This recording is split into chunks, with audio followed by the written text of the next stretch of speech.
కేవలం పానీపూరి బండి నుండి వచ్చిన ఆదాయం వింటే మీరు అవాక్కవుతారు. ఏడాదికి 40 లక్షల రూపాయలు. అంటే ఐటీకి పోటీ పడుతున్న పానీపూరి ఆదాయం కథేమిటో చూసేద్దాం.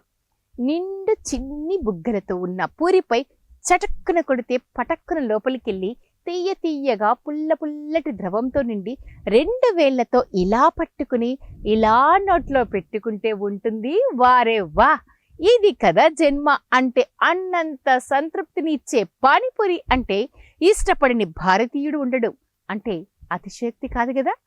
పానీపూరియే కాదు, పానీపూరిపై వచ్చే ఆదాయంపై మెత్తగా ట్విస్ట్ పెట్టబోతుంది ప్రభుత్వం. కారణం, ఒక్క ఏడాదిలో గప్ చుప్స్ అమ్మే అతని అకౌంట్కు 23-24 సంవత్సరానికి గాను యూపీఐ ద్వారా 40 లక్షల ఆదాయం పైచిలికే వచ్చింది. దీన్ని గమనించిన కమిషన్ పన్ను చెల్లించాలని ఆదేశించింది. యూపీఐ ద్వారా వచ్చినవి ఇంతైతే మరి నగదు రూపంలో ఇంకెంతో అంటూ ఇది పెద్ద ఆదాయం, బెస్ట్ ఆహారం, బెస్ట్ ఆదాయం పానీపూరి అంటూ నెటిజన్లు కామెంట్స్ పెడుతున్నారు. సో ఇక పానీపూరి అమ్మే బండి కూడా ట్యాక్స్ కట్టాల్సిందే అన్నమాట.